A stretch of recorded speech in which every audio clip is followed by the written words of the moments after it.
তো ভিউয়ার্স, আমি এখন যাইতেছি একটা ব্রিজের উপর দিয়া। অসাধারণ ভাই একটা ব্রিজ।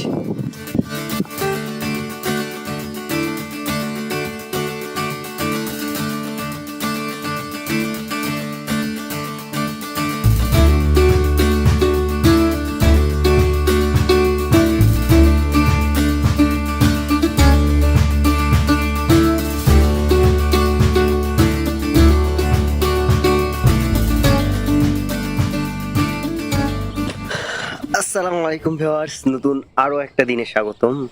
কালকের রাতে ভাই এত বৃষ্টি হয়েছিল, ভাগ্য ভালো যে আমি ওইখানে টেন্ট লাগাই থাকি নাই, তাইলে অবস্থা আমার খারাপ হয়ে যেত। ভাই বলছে যে আইসা ইসে থেকে যাও, আজকে রাতে বেলা বৃষ্টি হইতে পারে। দেখেন অবস্থা কি, দেখলেই বুঝতেছেন সবগুলো পানিতে ভরে গেছে। আমাদের কোকো ভাইরে দেখা এখন আমরা চলে যেতেছি।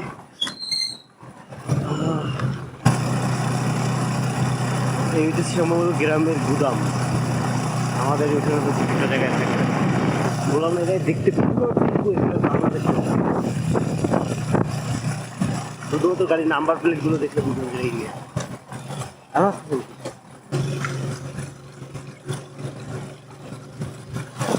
এইখানে ভাই মনেই হইতেছে না যে আমি ভারতে কোথাও আছি। এই জায়গাটা স্যার আমি মনে হয় আমার কোথাও পাই নাই যে বাংলাদেশের মধ্যে এতটা ক্লোজ বাংলাদেশে।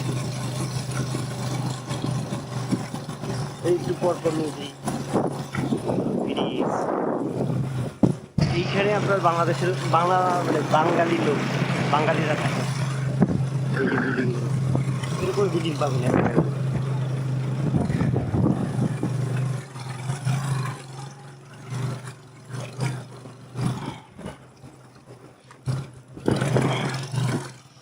বাংলাদেশের একটা বিশাল পরিমাণ রোড এই টাইপের মাটির,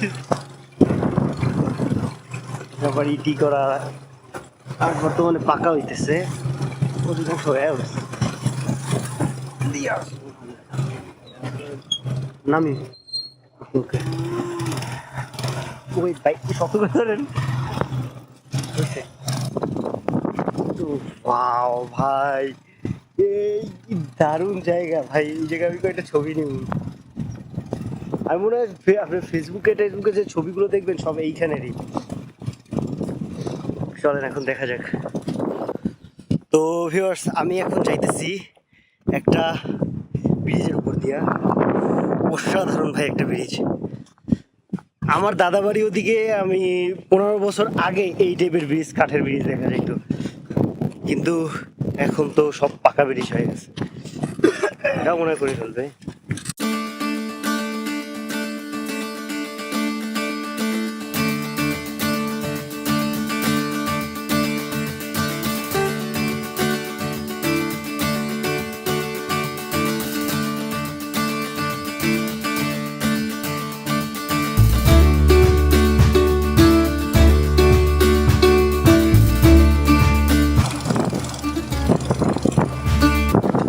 বিল্ডিং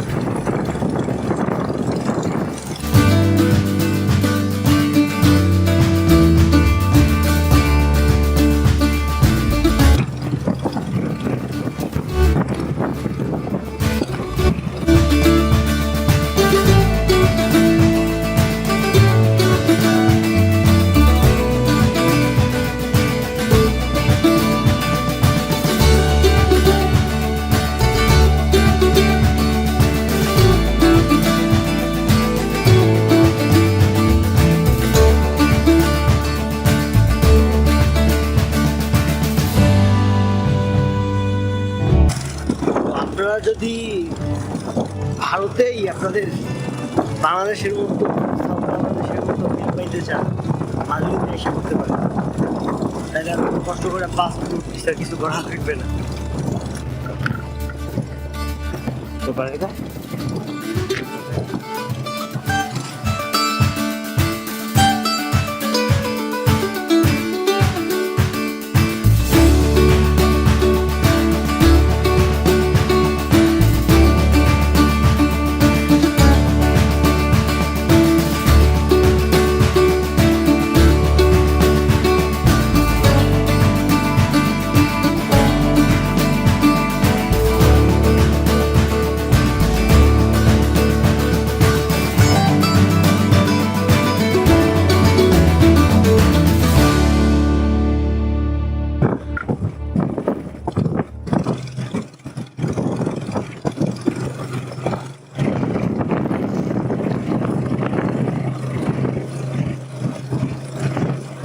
এই ভিডিওর টাইটেলের নাম হবে মনে হয় বাংলাদেশের একটি অংশ। হ্যাঁ, এটাই ব্রিজ।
तो हम ट्रॉलर बोलते हैं, आपको यहाँ पर क्या बोलते हैं?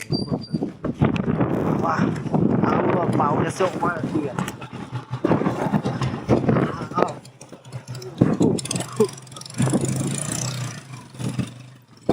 ভাই অনেক কষ্টের পরে নাকি রেস্ট নেন। হ্যাঁ কি পাবলি খাবুলি শুভশ্রী